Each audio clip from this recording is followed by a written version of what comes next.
कहते हैं कि चीन के उत्तर में चिड़ियाओं की एक अजीब सी परी रहती थी। उसे मनुष्य की भाषा समझने का और मनुष्य की भाषा बोलने का अलौकिक वरदान प्राप्त था। बहुत से राजा और महाराजाओं ने चिड़िया की उस परी को पकड़ने का प्रयास किया था, पर वह किसी के हाथ नहीं लगी थी। यहाँ तक कि बड़े बड़े राजकुमारों से लेकर छोटे छोटे मंत्री गणों तक ने समय समय पर अपना भाग्य आजमाया था। उन्होंने देश विदेश के एक से एक अनुभवी बहलियों को उधर भेजा, अथवा वह स्वयं उसे पकड़ने गए थे, पर इस प्रयत्न में किसी को सफलता नहीं मिली थी। वह चिड़िया हमेशा एक विशाल चिड़ के पेड़ की घनी पत्तियों में बैठी रहती थी और बड़े मधुर स्वर में गीत गाती रहती थी।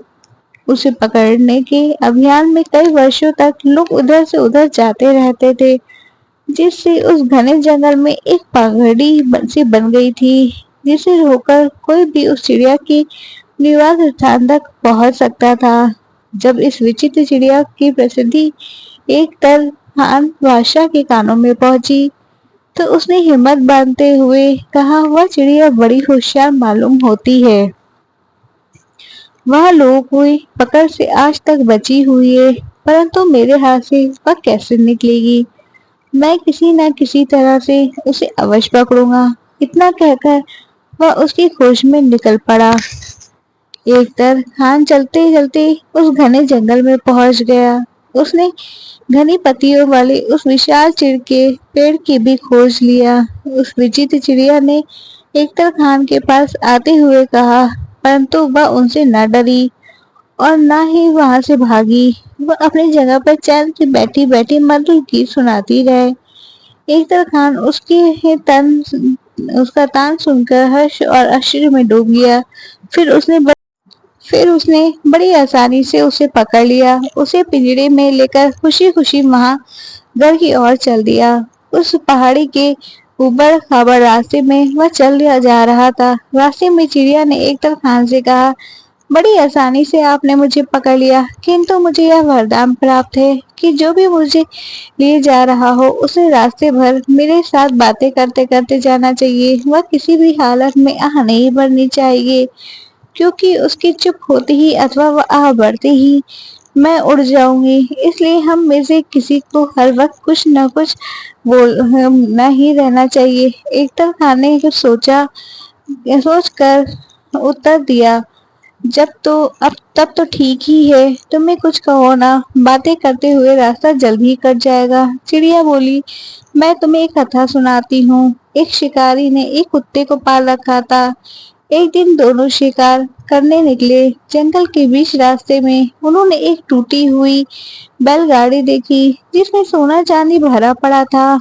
उसका स्वामी बगल में बैठा था। परिचय हो जाने के बाद गाड़ीवान ने शिकारी का आग्रह किया, मुझे गांव जाकर किसी कारीगर को ढूंढ लाना है जो मेरी गाड़ी के पहिए की मरम्मत कर सके। क्या तब तक आप और आपका कुत्ता मेरी गाड़ी की रखवाली कर सकते हैं? बेशक, बड़ी खुशी के साथ शिकारी ने जवाब दिया। गाड़ीवान बहुत प्रसन्न हुआ और वह पहाड़ी रास्ते से गांव की ओर चल गया। दिन ढल गया, सांझ होने लगी, पर गाड़ीवान का कोई पता नहीं था। शिकारी सोच में पड़ गया। मेरी बूढ़ी माँ की आंखें कमजोर हो गई हैं, वह सवेरे में कुछ खा पाई होगी या नहीं। फिर उसने अपने कुत्ते से कहा, तू यहीं ठहर और चारों ओर देख, जब तक गाड़ीवान नहीं लौटे यहाँ से कहीं जाना नहीं। मैं भोजन बनाने के लिए घर जा रहा हूँ। आदेश देकर वह चला गया। कुत्ते ने अपने स्वामी की आज्ञा का पालन जी जान से किया। वह गाड़ी के चारों ओर चक्कर काटता रहा और बैल को दूर जाने से रोकता रहा। उधर गाड़ीवान ने कई ग्रामों की खाक छान मारी। तब वही जाकर करीब 12 बजे रात्रि में उसे कारीगर मिला जो गाड़ी को बना सकता था। जब वह लौटा तो उसने देखा कि शिकारी तो चला गया, परंतु उसका कुत्ता उसकी एक जगह पर गाड़ी की रखवाली कर रहा है। इससे वह बहुत प्रसन्न हुआ। गाड़ीवान ने कुत्ते को कुछ चांदी के छेद देकर उसे घर भेज दिया। वह स्वामी भक्त कुत्ता चांदी के छेंदों को लेकर जब वह घर पहुंचा, अपने स्वामी के चरणों में रख दिया। जब उसे देखकर शिकारी क्रोध में आकर उससे बोला, मैंने तुझे गाड़ी की रखवाली के लिए छोड़ा था, उल्टे तूने उसकी चांदी के छेद को चुराया। इतना कहकर शिकारी ने डंडा लिया और कुत्ते को इतना मारा कि वह मर गया।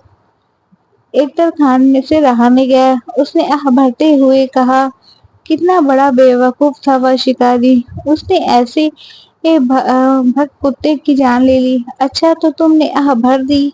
इतना कहकर चिड़िया की परी उड़ गई। भला मैं इस प्राण को कैसे भूल सकता हूँ। एकतर खान ने अपने आप को दोषी ठहराया। वह जंगल की ओर जाने वाली पगड़ी पर मुड़ पड़ा और दूसरी बार भी उसी पुरानी चीड़ के पेड़ से उसने चिड़िया को पकड़ा। लौटते समय रास्ते में चिड़िया ने एक अन्य कहानी सुनानी आरंभ करी।